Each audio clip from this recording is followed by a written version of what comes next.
gente terminou, na semana passada, falando sobre como que isso tudo começou. E a gente lembra de um episódio muito interessante na história da igreja, que é o primeiro capítulo da igreja. O primeiro capítulo da igreja não é em Atos capítulo 2, quando está todo mundo reunido, o Espírito Santo vem e eles começam a ser um grupo conhecido como cristãos, como pessoas de Jesus. O primeiro capítulo da igreja é quando Jesus fala: eu vou edificar a minha igreja. E de lá para cá, a igreja se tornou uma expressão religiosa. Não era, e nem precisa ser. Igreja, a expressão igreja significa simplesmente grupo, ajuntamento, agrupamento, gente junto.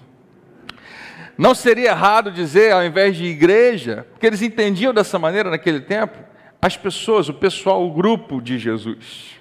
Quando Jesus fala: eu vou edificar o meu grupo, eu vou juntar o meu pessoal, ele usa a expressão igreja, que é exatamente a mesma coisa.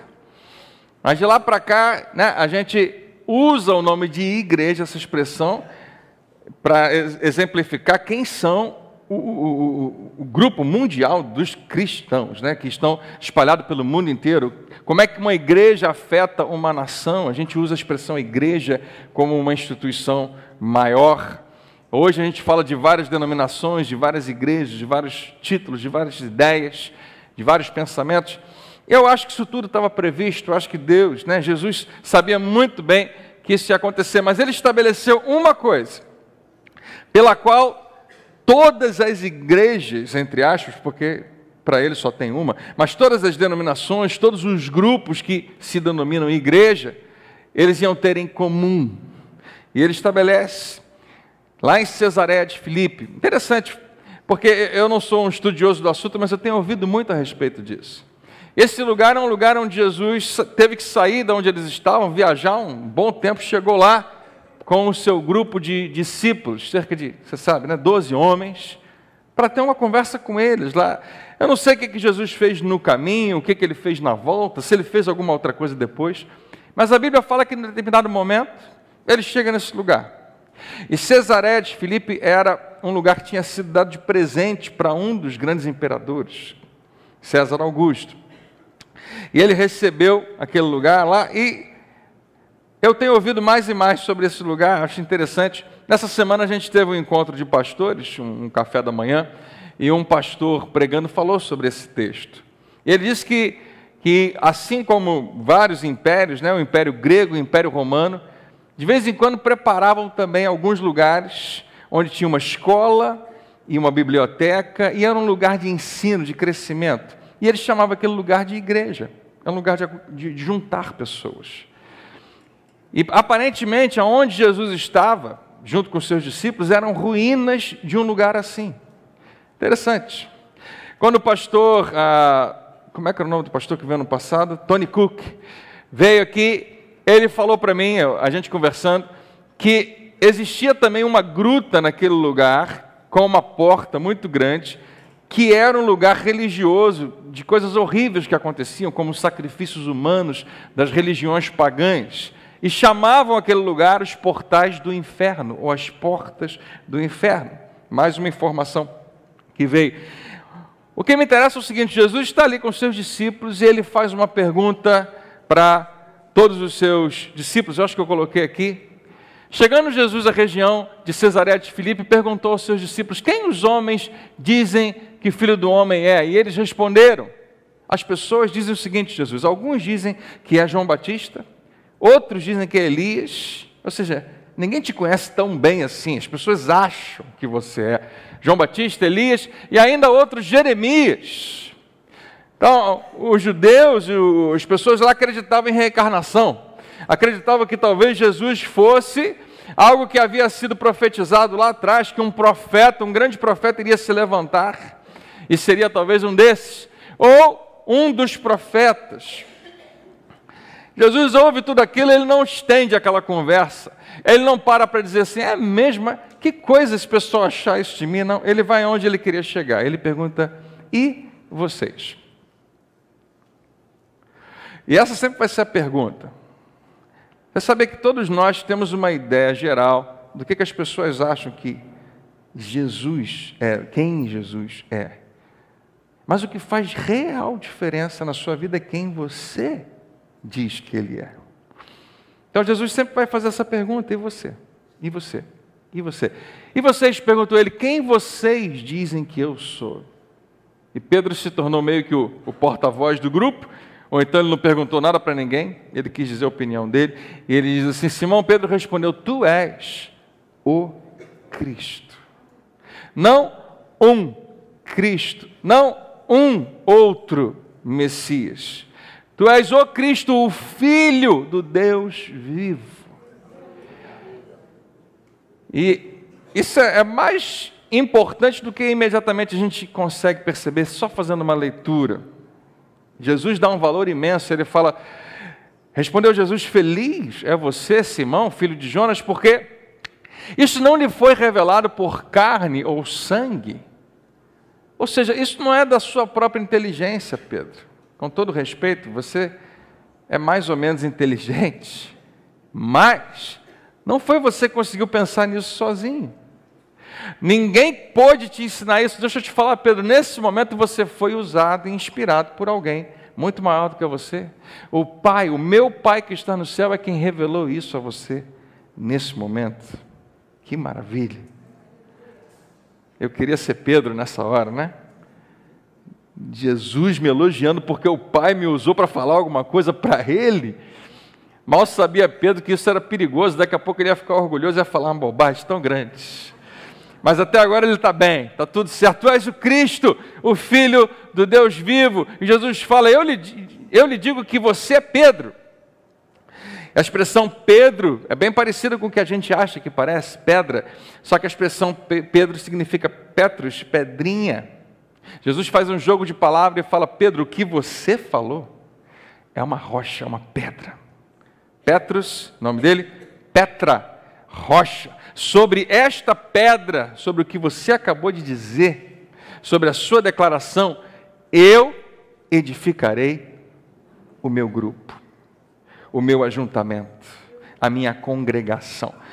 Não é um lugar, não é uma casinha com uma cruz em cima, é um grupo de pessoas. Eu edificarei minha igreja e as portas do Hades, ou as portas do inferno, não poderão vencê-lo. Na sua versão diz, não prevalecerão contra ela. Hoje eu quero falar para você nessa manhã, de que maneira as portas do inferno tentam prevalecer e vencer a igreja. Mas Jesus declarou, está estabelecido para sempre, que não importa todos os esforços do nosso inimigo, não podem vencer o que ele começou. Você crê nisso? Amém?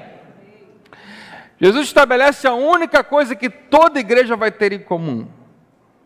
Qualquer igreja local, se a gente sentar para conversar com qualquer pessoa de qualquer igreja cristã, católico, cristão, evangélico de todas as denominações, batista, presbiteriano, metodista, Nova Vida e as outras 400 mil que existem, nós vamos descobrir como a gente tem coisas diferentes. Aliás, é o que a gente mais acaba vendo. A gente percebe muito mais o que a gente tem que não é comum entre nós. Mas Jesus é quem estabelece a única coisa que a gente precisa ter de comum, que Ele é o Cristo. Que Ele é, e a gente não tem dúvida, e se alguma religião dita cristã diz que Ele não é o Cristo, não pode ser cristão, obviamente. Ele é o Cristo, o Filho do Deus vivo, e Ele estabelece, eu vou edificar minha igreja sobre essa rocha, e nada, ninguém, nem as portas do Hades poderão vencê-la.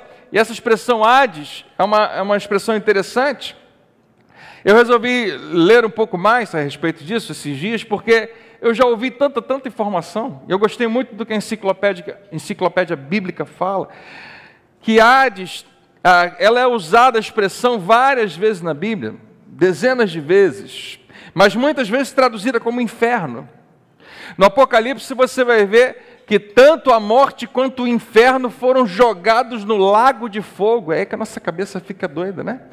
É muita coisa, a morte e o inferno jogados, lançados no lago de fogo. Então o inferno não é o lago de fogo. Essa expressão Hades, a melhor maneira para eu e você compreendermos é entender que é um lugar debaixo da terra, ou seja, um lugar invisível. Entenda o que eu estou dizendo, não geograficamente, mas um lugar para onde nós vamos depois da morte, um lugar que ninguém sabe como é. E todo ser humano estava destinado, sem Jesus, a ir para o inferno, todo mundo. Porque o pecado, o salário do pecado é a morte. Então, sem Jesus, o que se esperava para depois da morte é um lugar que ninguém conhece, um lugar invisível, um lugar que a gente tenta entender como debaixo da terra, como a sepultura, e isso era chamado de Hades.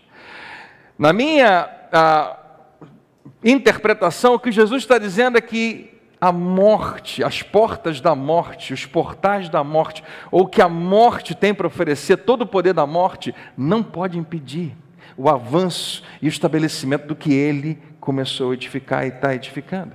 Ou seja, não pode impedir a igreja.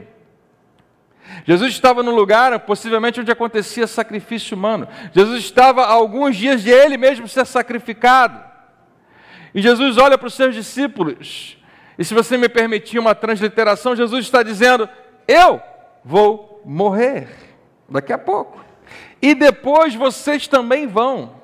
Mas o que eu estou começando agora pode morrer todas, e todo mundo que vier, as gerações todas, vai continuar para sempre. Ou seja, não importa eu morrer, você, André, Felipe, João, todo mundo, seja quem for vocês, não importa a história, pode morrer, a igreja vai continuar existindo. E sob uma perspectiva maravilhosa de que a morte não é o final da nossa história. Jesus estabelece naquele momento, que ele já estava a ponto de vencer a morte. Então Jesus, ele declara que a sua igreja, essa expressão significa eclésia, nesse grupo, não seria detido pelo poder da morte. Por que eu estou apontando isso para você? Mais uma vez, esse fim de semana eu ouvi isso, me chamou a atenção. Desde o início do ministério de Jesus, quando ele começou a pregar, já queriam matá-lo. É interessante isso, né? Imagina se hoje é o primeiro culto da igreja de Jacarepaguá, eu vim aqui antes, a gente está começando, você vem, grande inauguração, o pastor André vai pregar, aí eu prego uma mensagem, quando termina todo mundo quer me matar. Frustrante, né? Qual pastor que quer isso? Poxa, eu queria que o pessoal tivesse gostado da mensagem. A Jesus, ele é batizado no Rio Jordão, o Espírito Santo vem sobre ele vai para o deserto, é tentado por Satanás, vence as tentações, volta no poder de Deus, começa a realizar milagres, entra numa sinagoga, onde tem um monte de gente da família lá, judaicos, gente de Abraão, gente que reconhecem ele como mestre, ele já está na idade, ele já tem a certificação, ele pode muito bem, e dão para ele um papiro lá, um livro, do profeta Isaías. Não é ele que escolhe, aparentemente foi Deus que escolheu, coloca na mão dele e ele lê: o Espírito do Senhor está sobre mim. Todo mundo conhece, todo mundo sabe. Pelo que o Senhor me ungiu para pregar libertação aos cativos, para trazer de volta a vista aos cegos, para curar os que estão em sofrimento, para colocar sobre os que estão em Sião, que estão tristes, vestes de alegria. Jesus fala: todo mundo que está mal, eu, por causa do Espírito do Senhor sobre mim, vou fazer ficar bem, vai ficar legal. Está cego, vai enxergar. Está coxo, vai andar. Seja o que for, a partir de agora tudo muda. Ok, é só uma leitura. Quando chega no final, Jesus fala: hoje, diante dos olhos de vocês, essa profecia está se cumprindo. E aí todo mundo faz silêncio. O que ele quer dizer? E ele explica: o que eu acabei de ler finalmente está acontecendo. O Espírito do Senhor Deus está sobre mim. Eu sou aquele que Deus enviou para fazer isso acontecer. E você pensa que eles levantaram a mão e deram glória a Deus? Não, pegaram ele, a Bíblia diz, deixa eu ler para você que está Lucas 4, 28, e todos na sinagoga, ouvindo essas coisas, se encheram de ira, e levantando-se, o expulsaram da cidade. Pegaram Jesus, de algum jeito puxaram ele e levaram para fora da cidade. Aí você pensa: foi só isso? Não, foi um pouquinho mais. Levaram até o cume do monte em que a cidade dele estava edificada, para dali o precipitarem, para jogarem eles lá. E a Bíblia fala que Jesus sai do meio deles. Não é a única vez que Jesus simplesmente escapa de ser morto. Isso vai acontecer mais algumas vezes. Porque ele declara: ninguém tira a minha vida, eu entrego a minha vida. A gente não sabe como é que ele fez isso, mas ele simplesmente escapava, né? O poder de Deus estava sobre ele e ninguém conseguia matá-lo até que chegasse a hora disso acontecer, até que ele se entregasse. Mas a primeira coisa que ele faz ministerialmente, a primeira palavra que ele dá, ele já consegue provocar que as pessoas queiram matá-lo. As pessoas queriam matá-lo e queriam matar o que ele estava dizendo. Queriam matá-lo e queriam matar a sua missão.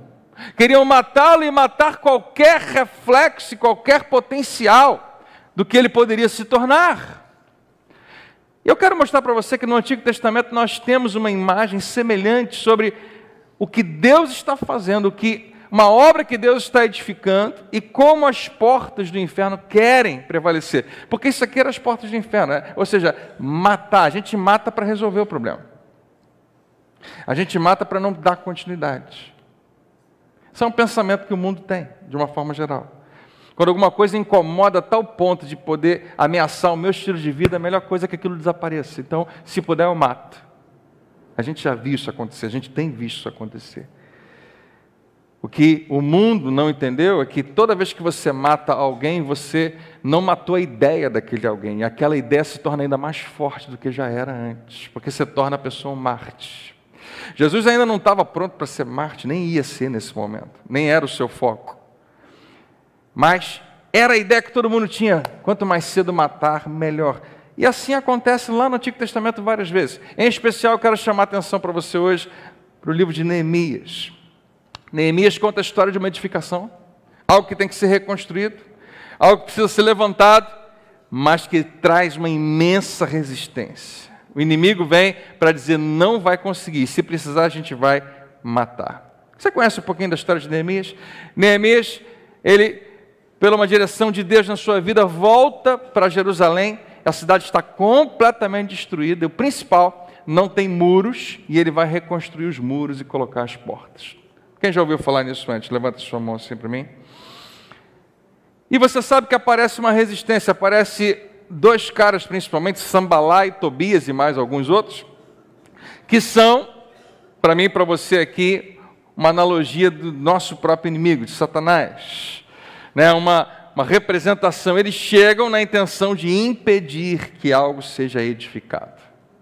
Eu quero mostrar para vocês 4 armas que ele usa. Sambalá e Tobias usa essas 4 armas aqui: o desânimo, a intimidação, a distração e a divisão. Na verdade, todas elas são para causar divisão. Todas as 4 armas apontam para fazer algo de não permitir que o povo seja um só, esteja agrupado e pense da mesma maneira. Quem está acordado, diga amém. Eu queria que você saísse daqui nessa manhã só com essa ideia. Que o diabo sabe que ele não pode impedir o avanço da igreja. O inimigo sabe que as portas do inferno não podem deter o que Deus está fazendo. O que ele sabe, e ele faz muito bem, é atrasar esse processo. E ele sabe que o que funciona melhor é uma estratégia famosíssima, e o mundo inteiro usa, chamada dividir para conquistar. Quando divide, quando você separa pensamentos e ideias, o que acontece é que você enfraquece o seu inimigo. Então o desânimo que eles queriam provocar nas pessoas era para causar divisão, e consegue. A intimidação também, a distração também, e a divisão, obviamente. Então deixa eu ler para você alguns versículos. Quando Sambalat soube que estávamos reconstruindo o muro, ficou furioso.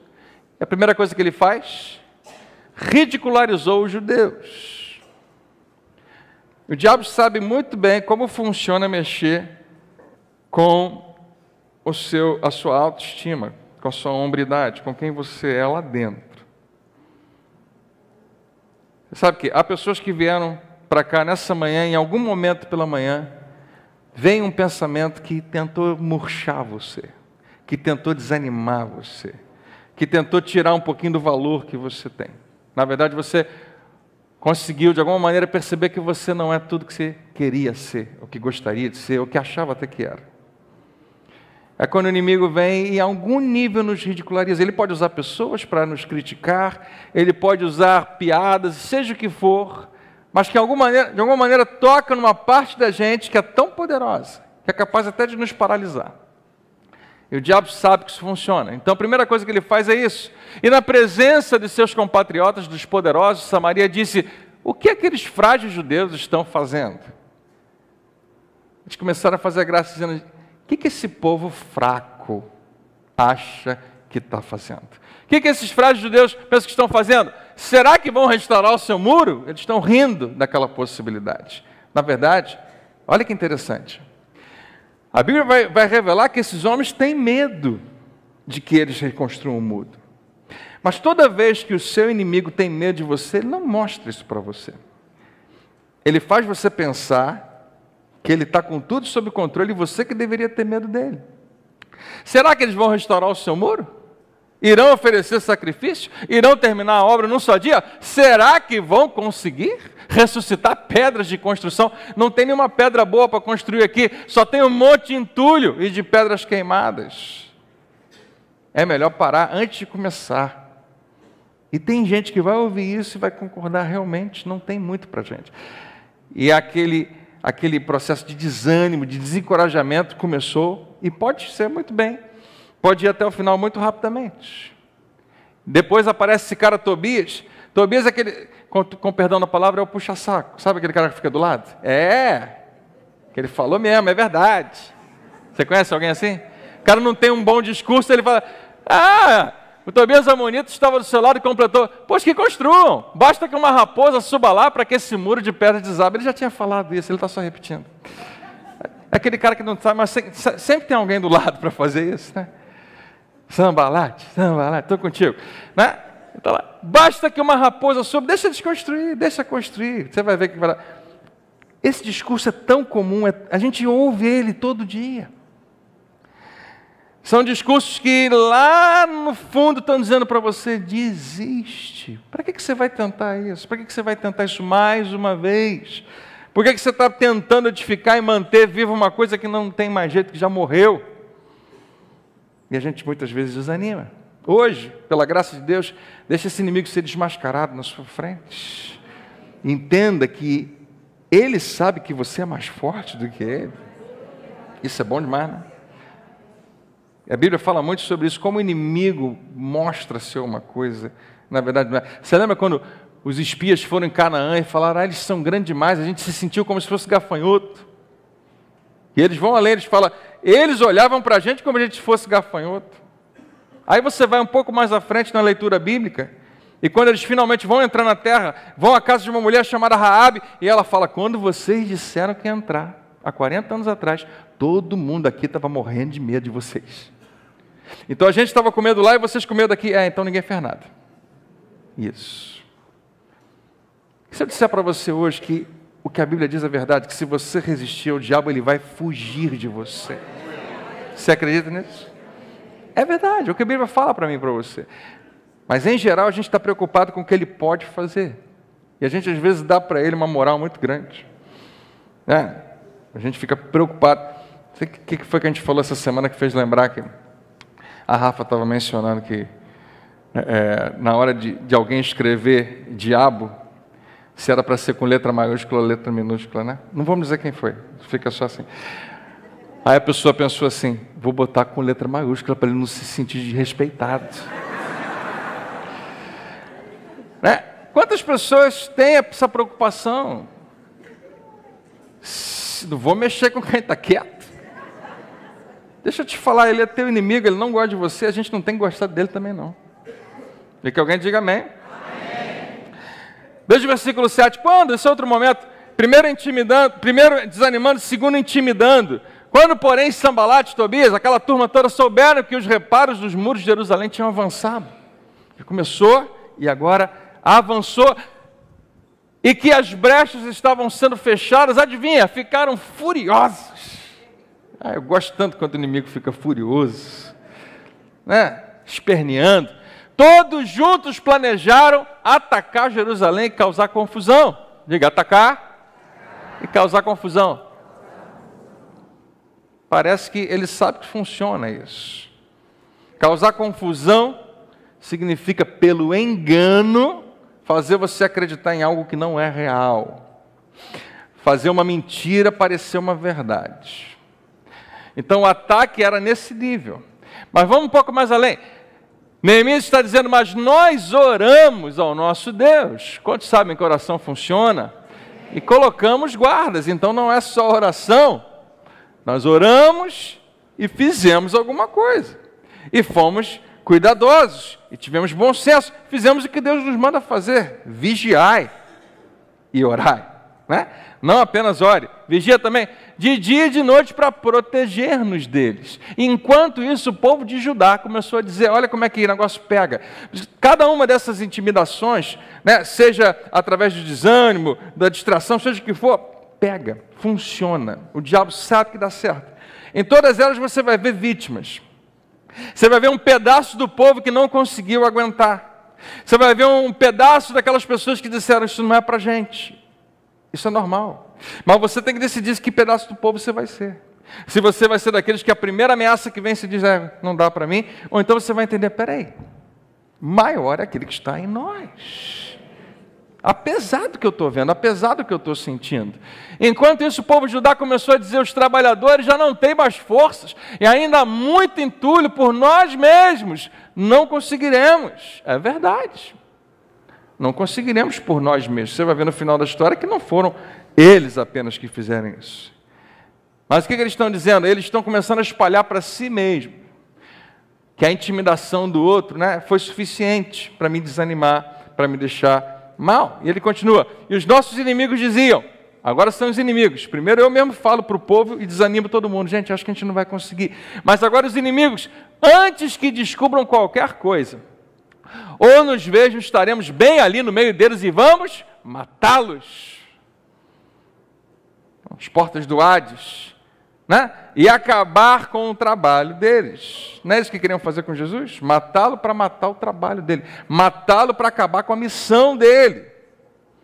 Eles não querem muros reconstruídos. Não querem.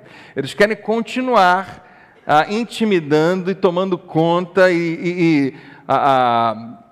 mandando, governando ali sobre aquele povo, dominando sobre eles. Então a gente precisa resolver dessa maneira, vamos matá-los. Mas não termina aqui não.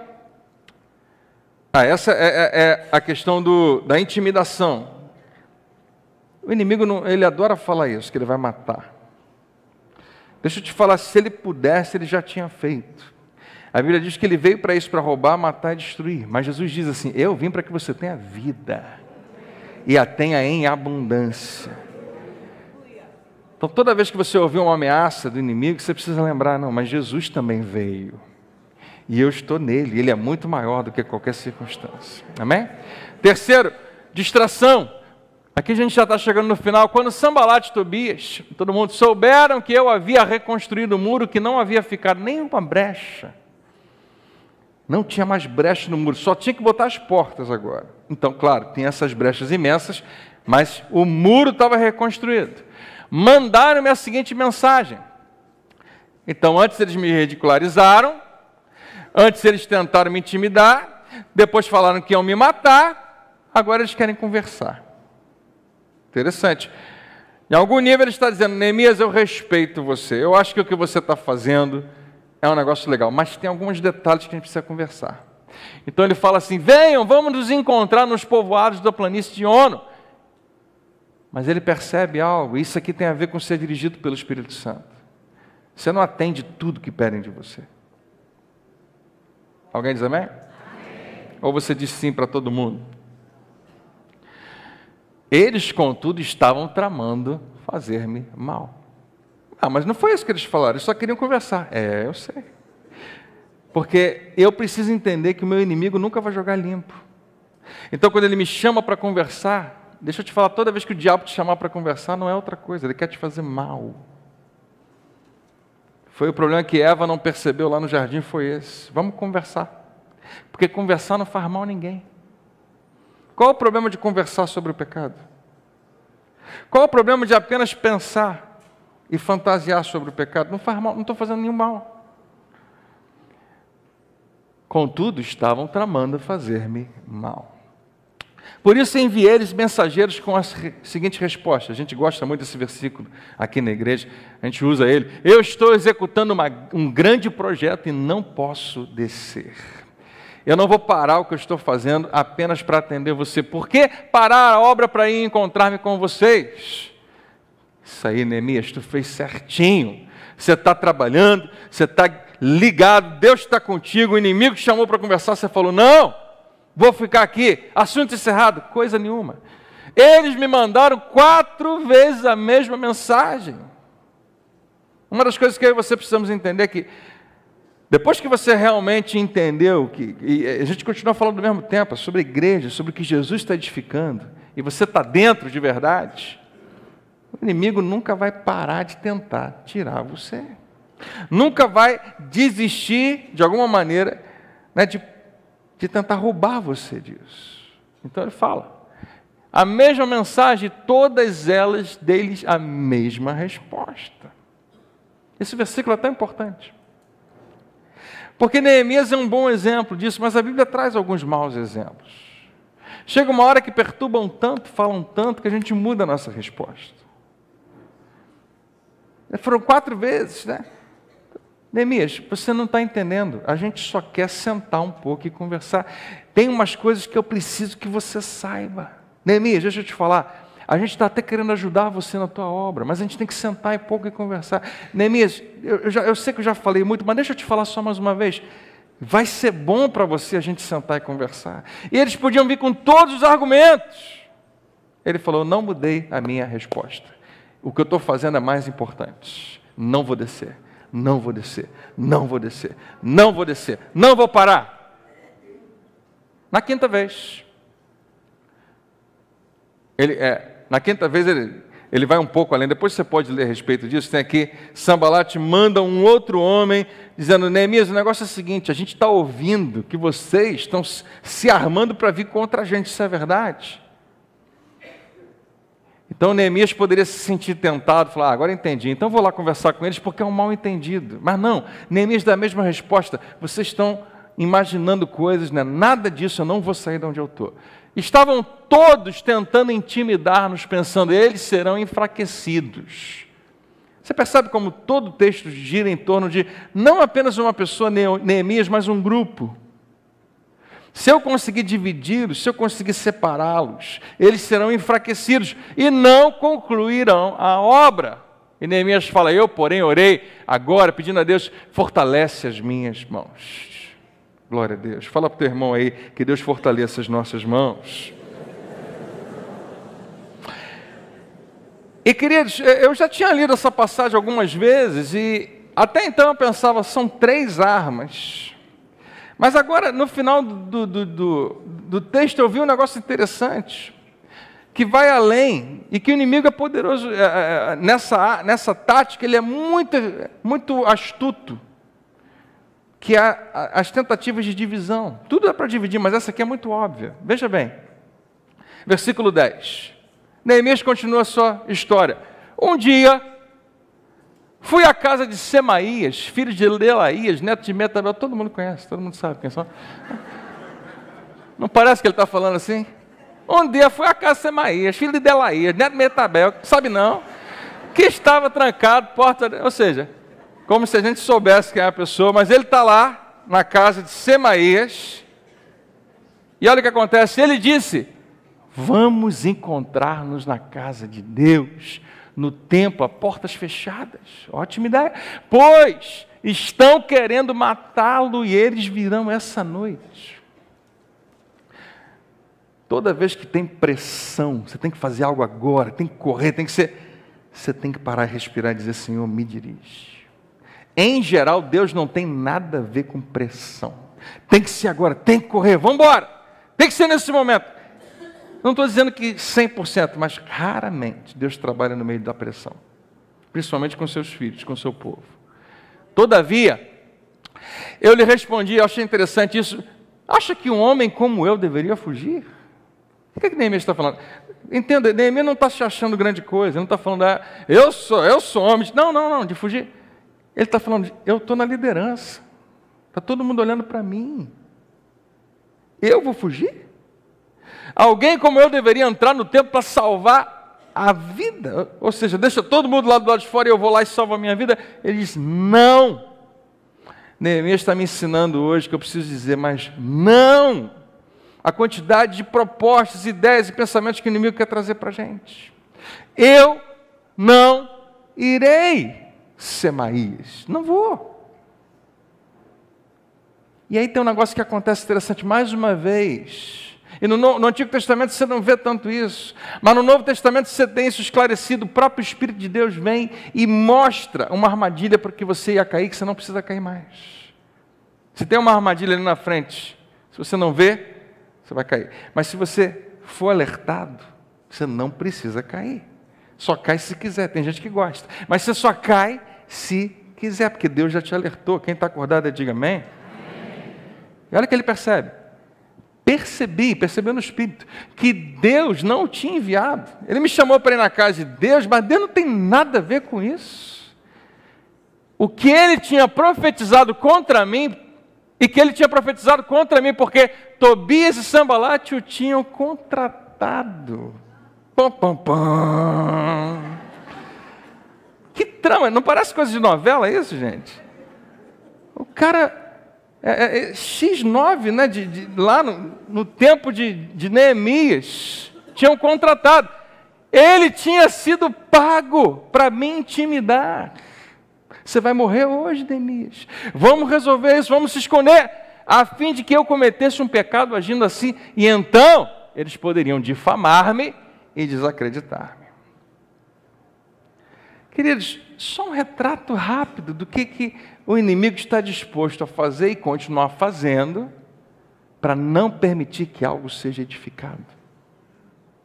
Por isso que é tão apropriado quando Jesus pega os discípulos dele, lá em Cesareia e fala, não precisava ele falar isso, né? Ele falou, eu vou edificar minha igreja. E nós vamos seguir em frente. Não, ele falou, ele coloca nas suas entrelinhas, nós vamos sofrer resistência.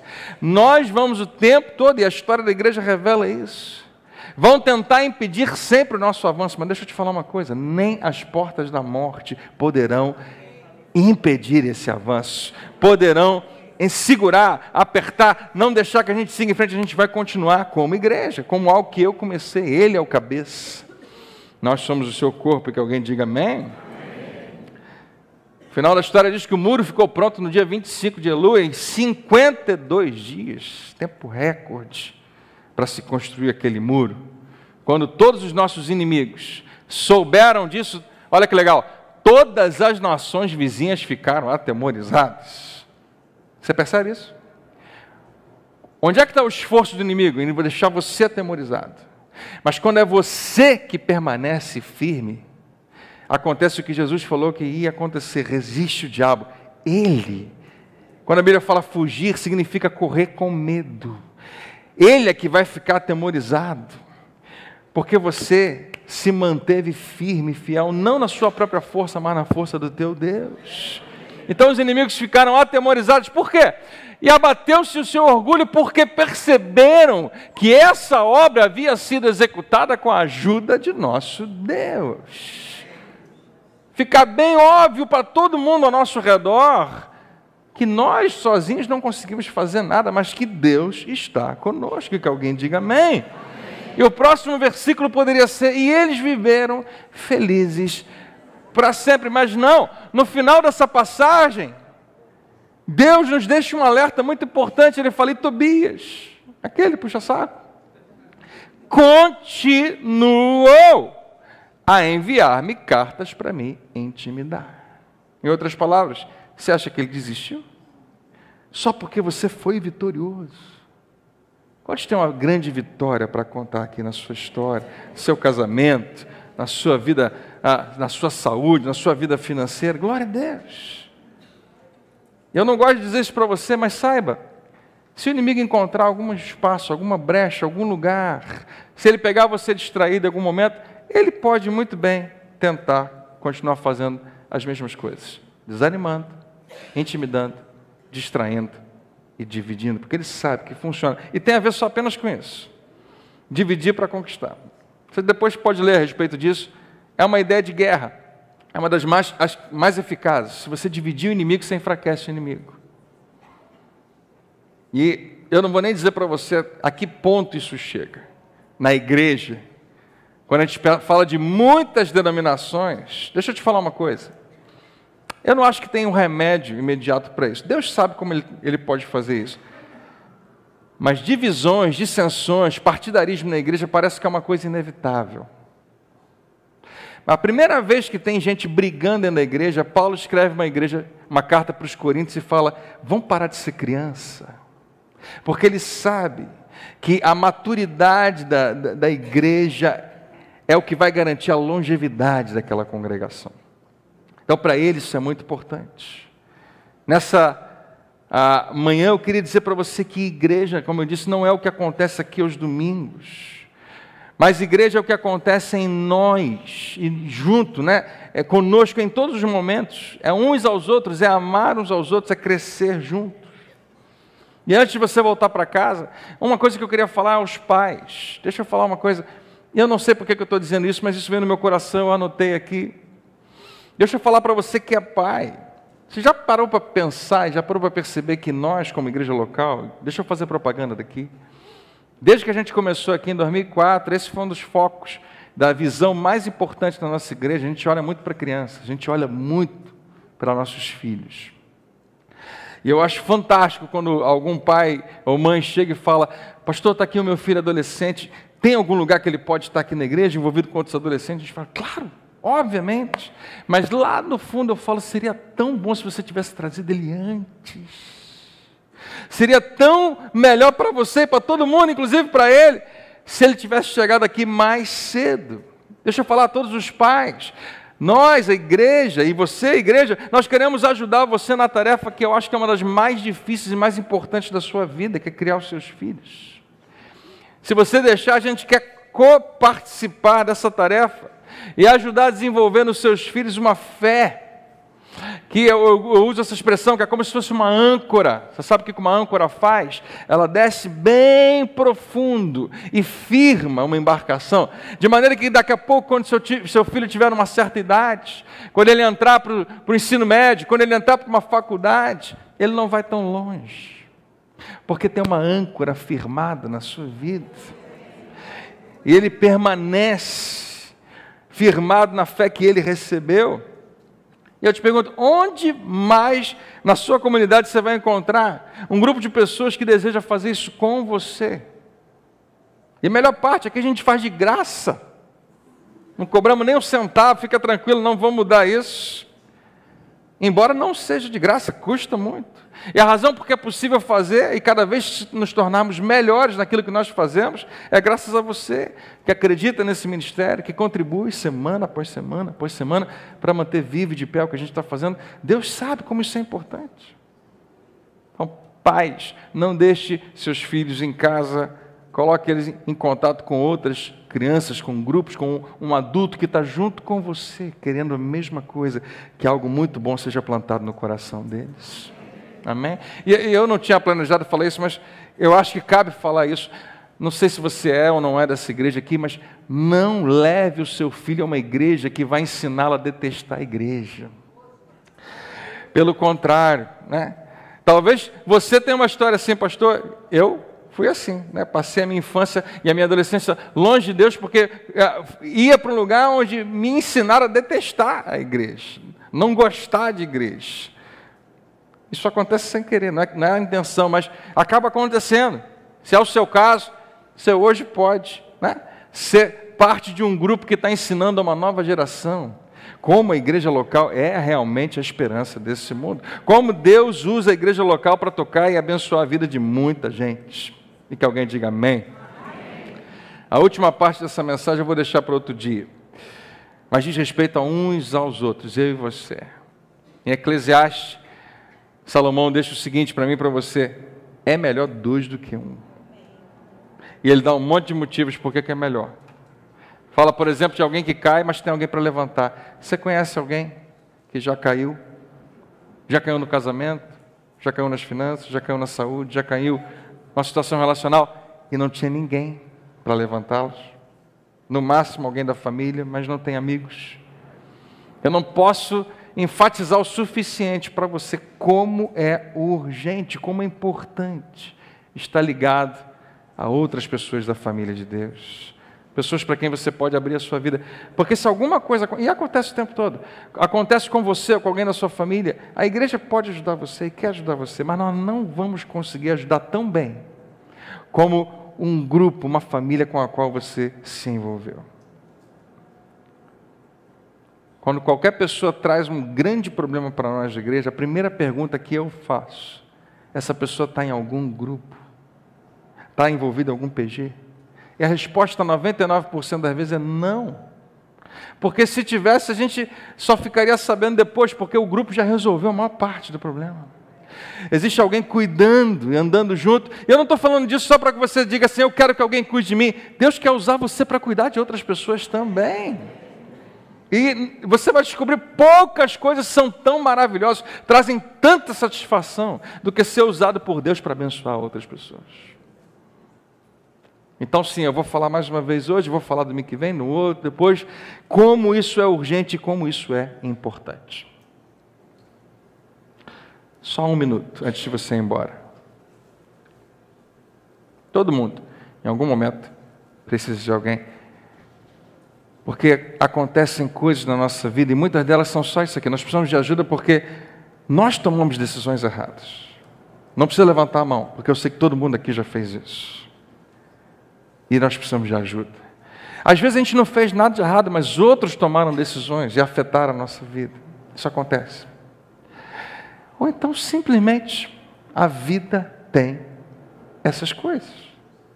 Coisas que simplesmente acontecem e você não tem o menor controle. Mas para qualquer uma delas, a solução não está apenas em você colocar o seu joelho no chão e orar. Né? Lembra o que Neemias fez? Nós oramos, nós colocamos guarda, nós protegemos uns aos outros. Nós temos gente com as quais nós estamos ligados. Aquilo que Jesus falou que ele ia fazer lá não era construir uma ideia, uma organização, um empreendimento, um prédio. Ele falou que ia fazer um grupo. Eu vou edificar a minha igreja. E contra esse grupo não tem nada que vai conseguir impedir o avanço. Nada. Isso me faz lembrar que a Bíblia conta, eu ouvi isso há pouco tempo atrás, de 3 tempestades. Uma causada por uma decisão que eu tomei, outra causada por um problema que eu não tinha nada a ver, mas tomaram uma decisão por mim, e outra simplesmente que aconteceu. Decisões que nós tomamos, lembra de Jonas? Jonas decide desobedecer a Deus, tem uma tempestade, quase morre. Lembra de Paulo? No segundo, Paulo não tem nada a ver com a história, ele fala para todo mundo, é melhor a gente não ir, mas nós vamos. E botaram Paulo, e Paulo também sofre um naufrágio. Uma tempestade que ele não tinha nada a ver, mas os outros tomam decisões que a gente também não tem nada a ver, a gente sofre por elas. Às vezes é o seu pai, sua mãe, alguém da família, tomou uma decisão e você paga por isso até hoje. Faz parte da vida também. E essa última decisão aqui, Jesus fala para os seus discípulos, vamos passar para outra margem. Estava todo mundo certo, estava todo mundo em obediência, mas a vida traz tempestades. E muitas vezes a gente não tem como controlar nada disso. Para todas elas, Deus planejou que um grupo de pessoas, uma família, alguém estivesse perto de você para te ajudar a vencer toda e qualquer tempestade na sua vida. Se você ama a sua igreja, descubra a sua igreja. Se você ama a sua igreja, não fique sozinho. Se você recebe, diga amém. Vamos ficar de pé, vamos orar juntos?